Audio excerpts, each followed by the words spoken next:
As someone raised in evangelical fundamentalism, I didn't grow up with much access to pop culture. We had Christian CDs and VHS tapes, along with a few approved PG movies, typically animal or sports movies, and we definitely didn't have cable. We had a small television with bunny ear antenna that I had to try and manipulate in order to get a clear picture when I got up to watch the Trinity Broadcast Network's Christian children's programming on Saturday mornings. Feel the joy on TVN. I didn't really have the opportunity to get into TV until I was in my mid-20s. Up until then, I just sort of watched the things that my partner at the time was into. Once I was on my own, though, I quickly discovered reality TV and I was hooked. It felt like an entertaining and easy way to learn about how different people lived, along with the wide array of differing morals and more wild interests that people who weren't raised in fundamentalism saw as completely normal. Of course, along the way, I was exposed to all sorts of people I was secretly attracted to, typically people with dyed hair, tattoos, and piercings. Hi, I'm Andy, and my pronouns are they, them. In today's episode here on Assigned Christian at Birth, we're going to be covering the recent news that renowned tattoo artist, witchcraft practitioner, and ex-girlfriend of suspected neo-Nazi and West Coast Chopper CEO Jesse James, Kat Von D, has been baptized into fundamentalist Christianity. Adults who've lived the majority of their life in the secular world who then somehow end up in fundamentalism later in life have always intrigued me. Those of us who were born into it had absolutely no choice in the matter. We were raised in a false worldview, and those of us who were sent to private school had no access to the idea that any other worldviews were even a possibility. What drives a fully grown adult with decades of life experience to decide to convert to the Baptist faith? Let's get into it. When I sat down to do research for this video, I was surprised to find a link and potential reason for Von D's conversion to fundamentalist Christianity. Born on March 8, 1982 in Montemorelos, Mexico, Kat Von D's early life was spent there as her parents were Seventh-day Adventist medical missionaries. What?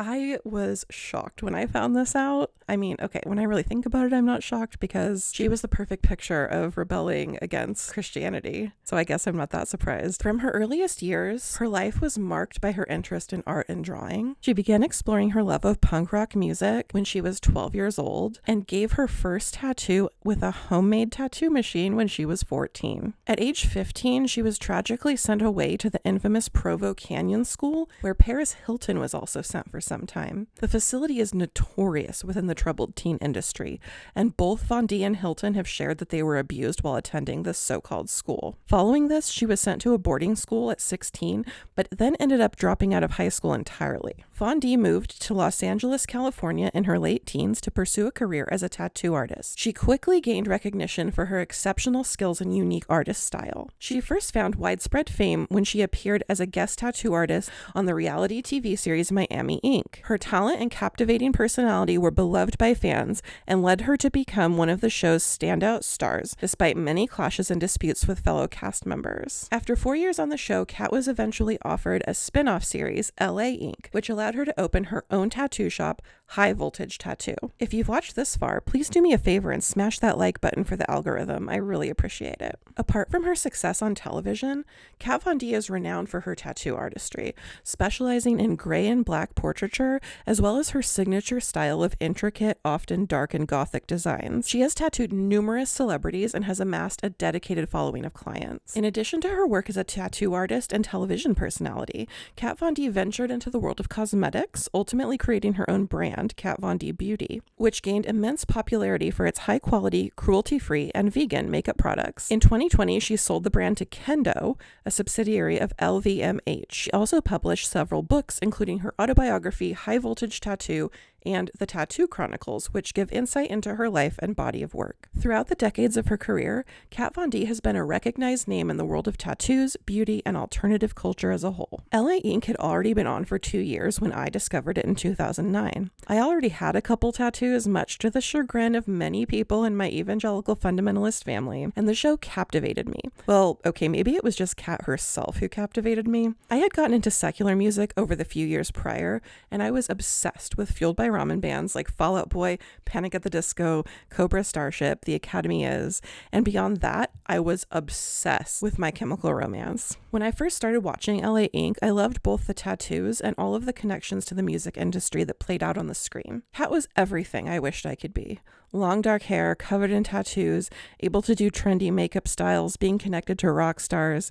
I loved watching her for a while, secretly wanting to both date her and be her. By the time the show came to an end a few years later, I didn't really notice because I had already moved on to my new obsession, Sister Wives. If you know, you know. If I have any Sister Wives fam out there, leave me a comment, let me know, and we can chat about it. I never really followed Kat Von D after that on social media or in the magazines, but I'd see her name pop up in the unavoidable headlines once in a while for things that shocked me. There were the controversial names of some of her lipsticks titled Underage Red. No comment needed. The next one was a mashup between the word celebrity and the R slur. And the last one, selection, with a K, the last of which was a word commonly associated with German death camps during the Holocaust. Yikes. Then there was the time she signed a headshot for a coworker and added anti-Semitic messaging to the signature. Again, not going to repeat it, but if you look it up, yikes. Big yikes. After that, there were the not one but two times she was engaged to Jesse James, a person caught multiple times in Nazi memorabilia. There was the time she announced while pregnant that she wasn't going to vaccinate her child. She's tried to walk that one back since the uproar about it,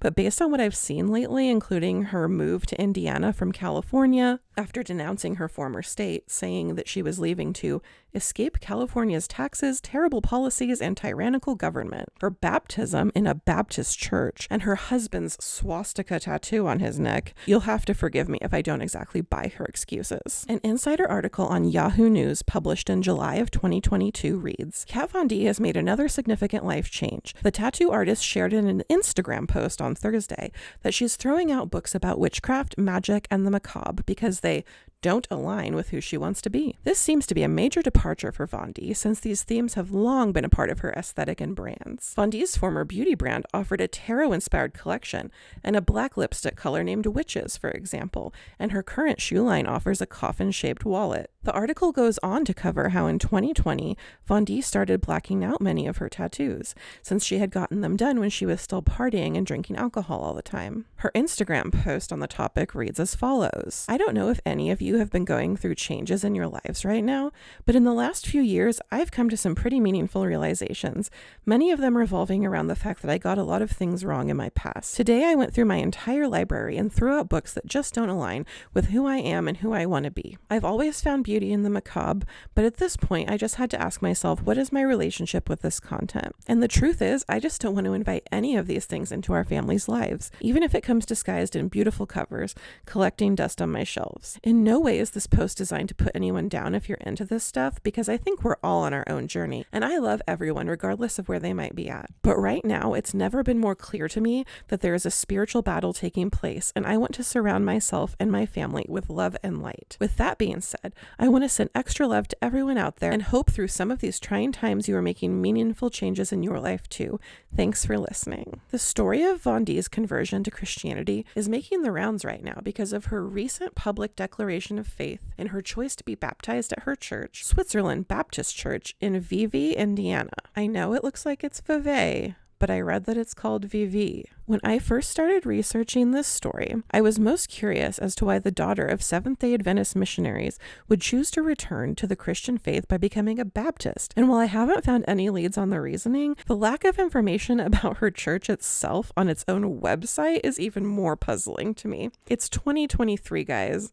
It doesn't take much effort at all to have a modern website full of pertinent information made for your church. When you Google Switzerland Baptist Church, Vevay, Indiana, you also get their old website, which somehow has more information than their current website, only due to the fact that they actually have a statement of faith on it. Granted, it might be the world's most sparse statement of faith, but it's there. The only real information on their current website are the photos of church leadership.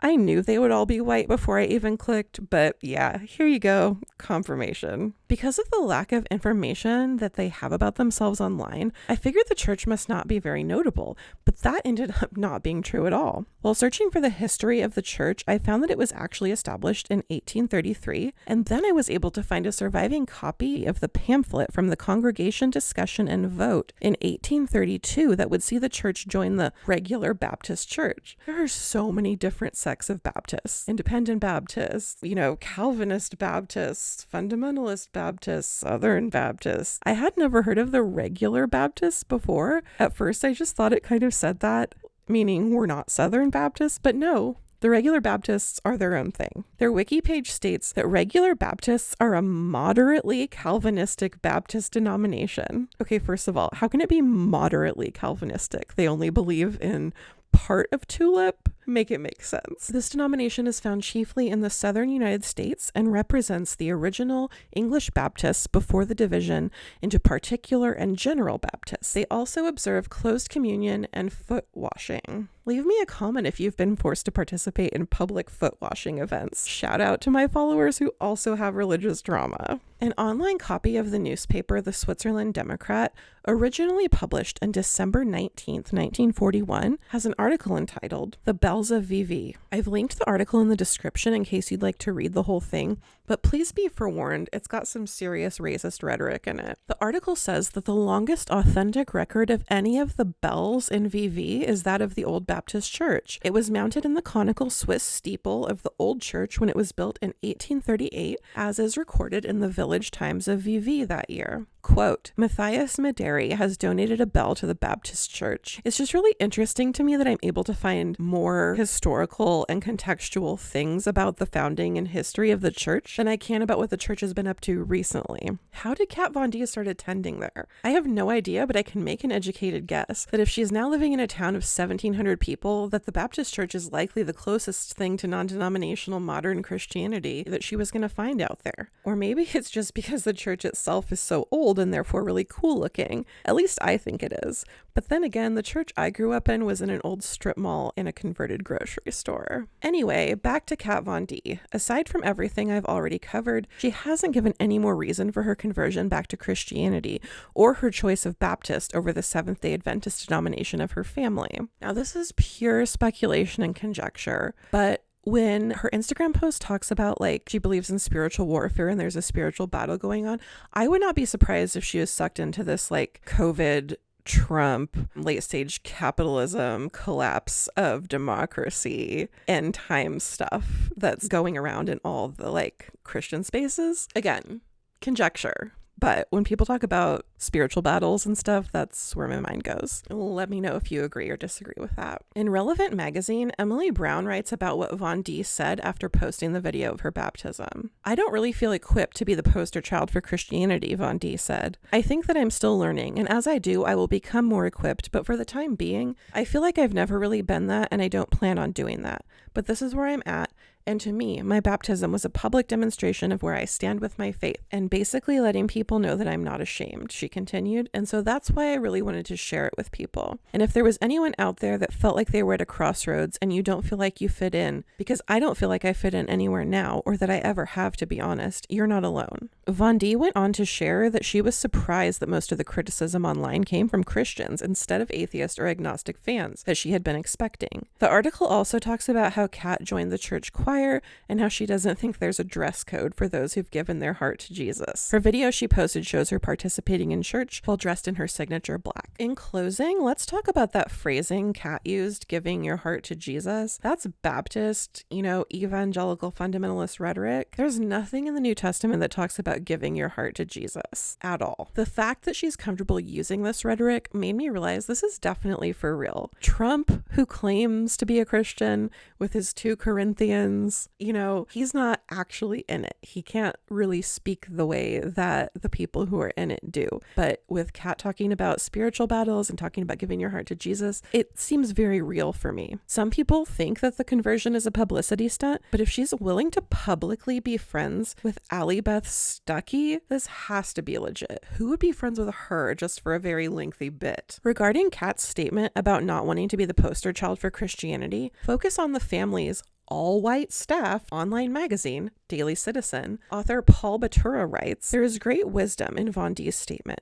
The exuberance of a new Christian is inspiring, but the journey of a freshly baptized believer isn't always a predictable one. We all need to be discipled, and the former reality star seems sensitive to that. Yet, Kat Von D shared on Instagram she may go on Allie Beth Stuckey's podcast at some point to discuss the experience. She says Stuckey is a friend, and that's another interesting part of the story. Allie Beth Stuckey is a social conservative and a strong Christian who is part of Blaze TV. Sorry, I'm like stumbling here, but it's because this guy can't write. I think he's trying to say Allie Beth Stuckey, a social conservative and a strong Christian whose program is part of Blaze TV. When it comes to sharing her Christian faith and taking on the insanity of a culture adrift, Allie Beth Stuckey is unapologetic and absolute. She's been suspended on Twitter for calling a man a man. She routinely defends the beauty of one man, one woman marriage, as well as the sanctity of preborn life. She's a champion for wives, mothers, and God's gift of the family. You might say in this post-Christian world, Allie Beth Stuckey is countercultural,